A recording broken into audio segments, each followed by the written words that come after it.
Bakit po ba tayo napapagod magmahal? Why do we grow tired of loving sometimes? Alam naman po natin, di ba? Mabuti ang magmahal. Turo nga ni Jesus yan. Narinig natin sa Ebanghelyo. Ang pinakamahalagang kautusan ay ang mahalin mo ang Diyos sa iyong buong isip, puso at kaluluwa. At hindi po ba napakasarap na magmahal? Kapag nagmamahal ka, napakasaya mo. May kakilala nga po ako, pagkatanda-tanda na, nabalo na po, senior citizen. Aba, nakakilala pa ng Prince Charming.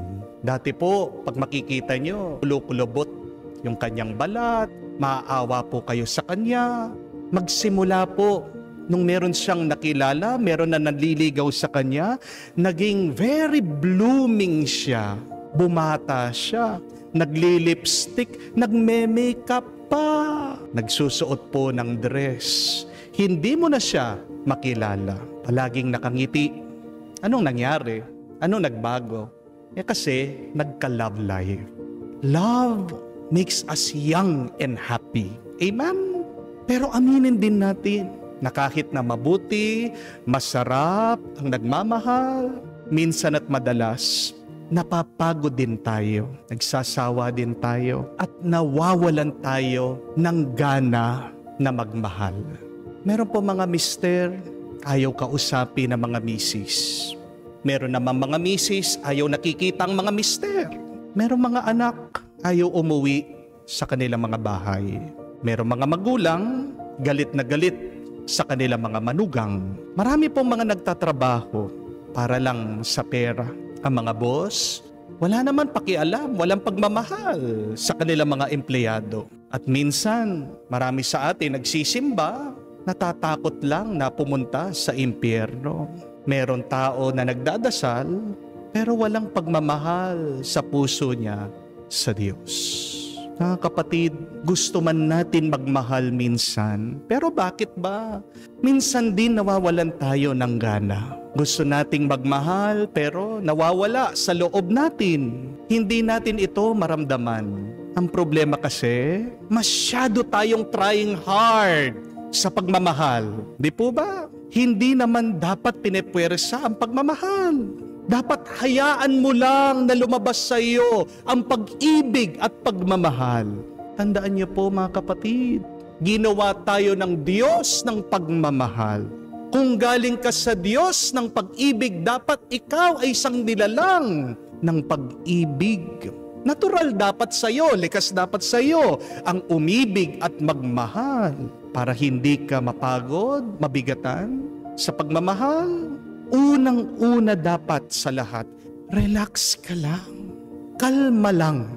Huminga ka ng malalim, huminto ka, tumahimik ka, pakinggan mo ang tibok ng puso mo. Sa bawat pagtibok ng puso mo, yan ang tanda, yan ang simbolo na dapat ikaw ay nagbibigay, nagbabahagi, nagkakaloob ng pag-ibig at pagmamahal. Huwag kang masyadong mag-isip dahil ang ating mga iniisip madalas yan na nagiging hadlang sa ating pagmamahal sa iba. Hindi po ba? Be in the moment. Do not stress yourself in loving. Do not force yourself to love others. Allow the spirit of love which you have received from God to come out naturally from you. Kaya napapagod po tayo sa pagmamahal. Kasi tayo lang palagi yung nag-e-effort na magmahal. Hindi po ba? Pero alam niyo po ba kung ano dapat yung unang-unang layunin natin sa buhay? Ano dapat yung kahulugan natin sa buhay? Hindi naman yung magmahal. To love is our second purpose. But our first purpose should be that we must allow God to love us. Remember that. The meaning of our lives should be, you must allow yourself to be loved by God. Sabi po sa unang sulat ni San Juan, chapter 4, verse 19, we love because God loves us first. Hindi ka naman makakapagmahal kung hindi ka nakatanggap ng pagmamahal. Hindi po ba? Kung hindi ka napuno ng pag-ibig galing sa Diyos, wala kang maibibigay. Kung wala kang natanggap na grasya ng pagmamahal galing sa Diyos, mauubos ka, mangangawit ka, mapapagod ka.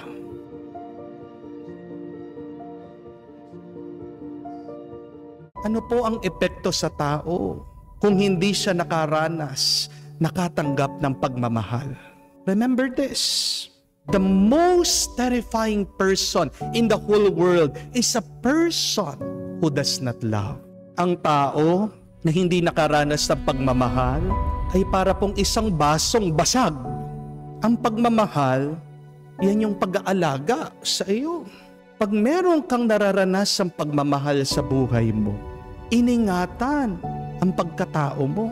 Pag walang pagmamahal sa buhay mo, sira ang puso mo. May sira ang pagkatao mo. Kamukha ka ng baso na basag. At di ba, kapag basag ang baso, delikado yan. Mapanganib yan. Kasi maraming talim. Pag matalim yung baso, ano mangyayari? Makakasugat yan, makakasakit ng iba. Remember this, a person without love cannot help but hurt others. Ang tao din na hindi nakakaranas ng pagmamahal ay para din pong isang asong gutom. At ang asong gutom, kahit na anong ibigay mo dyan, kakainin niya. Di po ba? Dahil gutom ang aso, kahit na pagtsatsagaan niya. Kahit na madumi, tatanggapin niya. Kahit na hindi masarap, kakainin niya. Hindi dahil binigyan ka, tatanggapin mo. Amen? Tingnan niyo po, suriin niyo kung ano yung tinatanggap niyo galing sa ibang tao. Hindi naman lahat ng pagmamahal ay pantay-pantay, para-parehas. Kamukha po ng tubig. Hindi naman lahat ng tubig para-parehas, magkakamuka na malinis. Magkaiba ang mineral water sa toilet water. Pag binigyan ka ng tubig, dapat suriin mo. Dapat tanungin mo, malinis ba to? Mabuti ba to? Ang taong walang natatanggap o nararanasan na pagmamahal, kahit ano tinatanggap niyan, hindi niya sinusuri, hindi niya pinag-iisipan. Bandang huli, ang hindi niya alam, ang tinanggap niya, nakakasama na pala sa kanya. Kaya nga ang taong walang pagmamahal, pinagtsatsagaan niya ang kasalanan, ang masama. Kahit na hindi siya talaga nabubusog, kahit na nararamdaman niya na nasasaktan na siya, tinatanggap pa rin niya, sinasabi niya, pwede na. Pero isa lang po ang nakakabuo sa ating pagkatao. Isa lang ang nakakapagbusog sa ating kaluluwa. Walang iba kung hindi ang grasya at ang pagmamahal ng Diyos.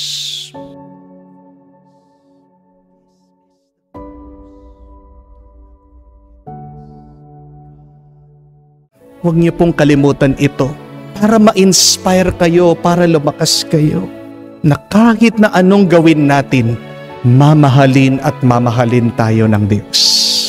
Masaya ka, malungkot ka, mahal ka ng Diyos. Nauunawaan mo, hindi mo naiintindihan ang pagmamahal ng Diyos, mahal ka ng Diyos. Mayaman ka, mahirap ka, mahal ka ng Diyos. Nahihirapan ka, wala kang problema, mahal ka ng Diyos.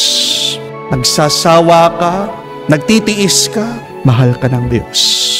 Nahihirapan ka, nabibigatan ka, o may ginhawa ka sa buhay mo, mahal ka ng Diyos. Mabuti ka, o pagkasama-sama mo man, mahal ka ng Diyos. Wala po tayong magagawa para mabawasan natin ang pagmamahal ng Diyos. Di po ba napakagandang balita niyan? Ang pagmamahal ng Diyos ay hindi nagdidepende sa iyo. Ang pagmamahal ng Diyos ay nagdidepende sa Kanya. Gaano tayo kamahal ng Diyos?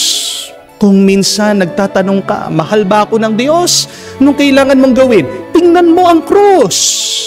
Jesus' sacrifice on the cross is His perfect love for you. Anong itsura ni Jesus sa krus? Nakabukas ang kanyang mga kamay. Nakaladlad ang kanyang mga palad. Ano sinasabi niya sa atin? This much I love you. Ganyan ko kayo kamahal.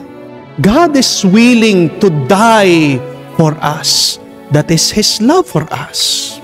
God is willing to endure the pain for His love for us. Yun yung totoong pagmamahal. Yung kaya mong magtiis sa sakit, yung kaya mong isakripisyo ang iyong sarili. Jesus is saying, this is how I love you. It is unconditional. It is immeasurable. Mga kapatid, tao lang po tayo. Siguradong mapapagod tayo, siguradong magsasawa tayo sa pagmamahal. Hindi tayo perpekto. Limitado tayo.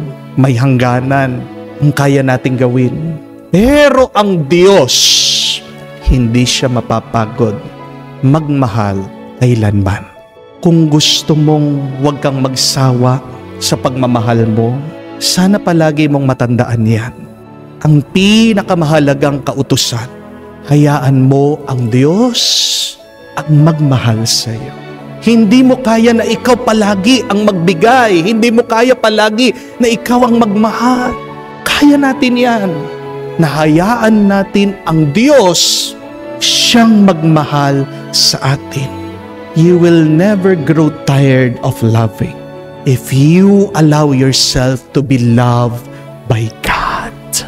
Sa mga napapagod po sa inyo sa buhay, sa mga gusto ng sumuko, dahil may pinagdadaanan na pagsubok at problema, sa mga nagtitiis sa sakit, may karamdaman, sa mga nalilito, sa mga naliligaw, sa mga kapatid natin na hindi na nila alam ang gagawin, isa pong napakagandang dasal. Ulit-ulitin niyo po. Sabihin niyo, God loves me. God loves me. God loves me. Kung kagising mo pa lang sa umaga, ayaw mo nang tumayo sa kama, ulit-ulitin mo lang sabihin, Panginoon, alam ko mahal mo ko. Panginoon, tinatanggap ko ang iyong pagmamahal. Panginoon, ipaalala mo sa akin na mahal mo ako. Naway, ang pagmamahal ng Diyos ang magpalakas sa inyo. At ang pagmamahal ng Diyos, siya sanang magbangon sa inyo.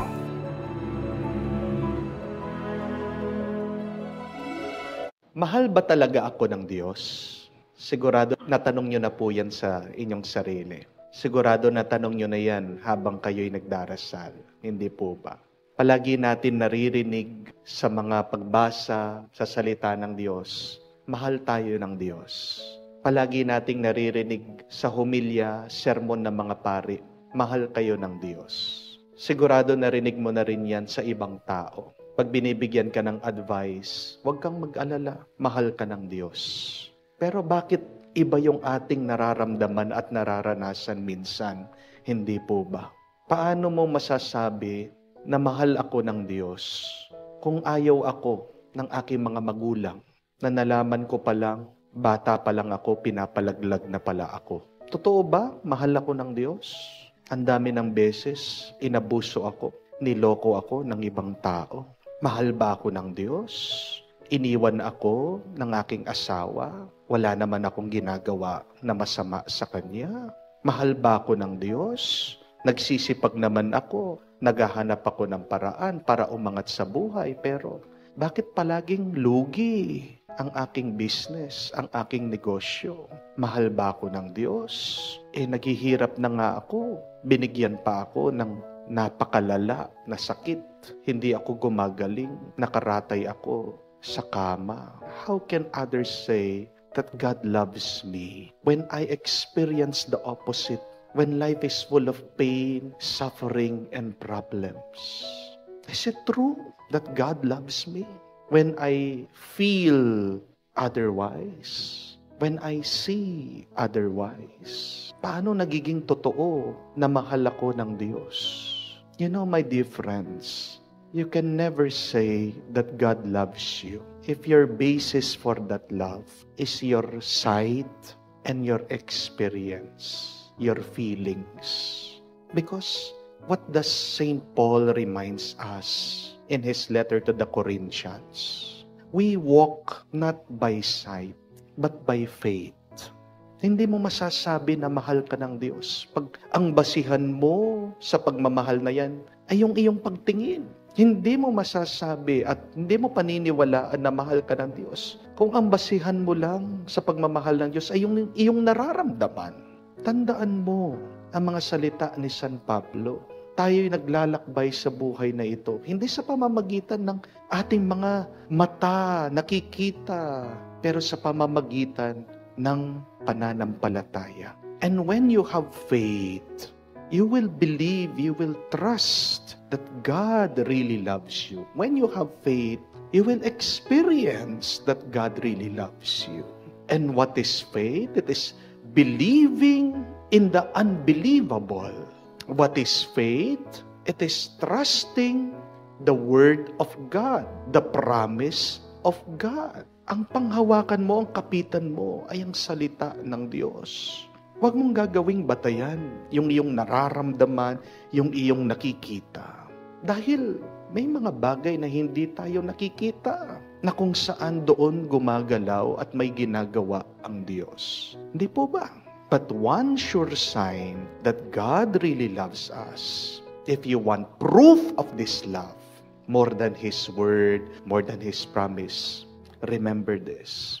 Look around you and see those people who care for you. Isang tanda na talagang nagmamalasakit ang Diyos sa iyo, mahal ka ng Diyos, ay yung mga taong minamahal ka at nagmamalasakit sa iyo. Kung paano narinig po natin sa ating ebanghelyo. Itong senturyon, mataas ang kanyang posisyon sa army.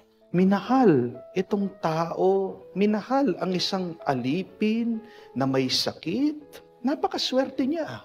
Sino ba siya? Wala siyang karapatan, wala siyang ari-arian, pero minamahal siya ng isang taong makapangyarihan. Kaya talagang ramdam na ramdam nitong alipin na ito. Mahal ako ng Diyos. Kasi tingnan mo na nga, itong aking Panginoon, nakikiusap pa sa Diyos, kay Jesus, para pagalingin ako. That is something. Ito isang bagay na nakakamangha.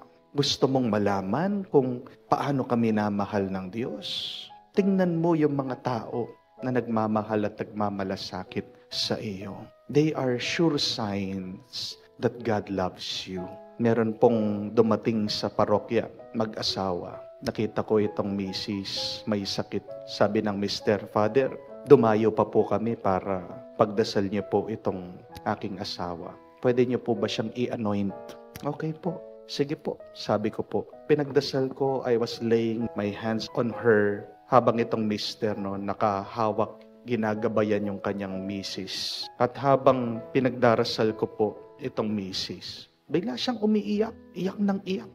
At pagkatapos po ng dasal, tinatanong ko, bakit po kayo umiiyak? Hindi makapagsalita yung misis. Tinitignan lang niya yung kanyang mister. At naiintindihan ko po kung ano yung dahilan bakit naiyak siya. Kasi nagpapasalamat siya na merong umaakay sa kanya, nag-aaruga sa kanya, nagkakalinga sa kanya, nagmamahal sa kanya, kahit na mahina siya, kahit na parang wala na siyang silbi, kahit na may sakit siya, itong kanyang mister. Di po ba napakaswerte ng isang babae pag meron siyang asawa na hindi siya iniiwan kahit na nanghihina siya, kahit na may sakit siya? Jackpot ka pag nakakita ka ng isang lalaking ganyan, di po ba?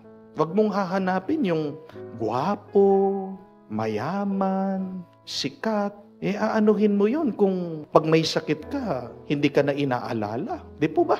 Kung tatapon ka na lang. At ganyan din, maswerte ka kung meron ka pa rin mga kaibigan na pwede mong sandalan, pwede mong asahan. Pag wala ka ng pera, agad-agad pinapautang ka. Hindi ka ginigipit, hindi ka sinisingil. Maswerte ka pag meron ka mga kaibigan na minamahal ka, inaalala ka. pinagpala ka. Tandaan niyo po, pag meron kang mga tao kapalibot sa iyo, nandyan, nagmamahal at nagmamalasakit sa iyo, huwag mong tanungin at hanapin, mahal ba ako talaga ng Diyos? Ang kailangan mo lang tingnan, sino ba yung mga nagmamalasakit, nagmamahal sa akin? Dahil yung mga yan, sila'y pinadala ng Diyos. Sila'y tanda ng kanyang pagmamahal.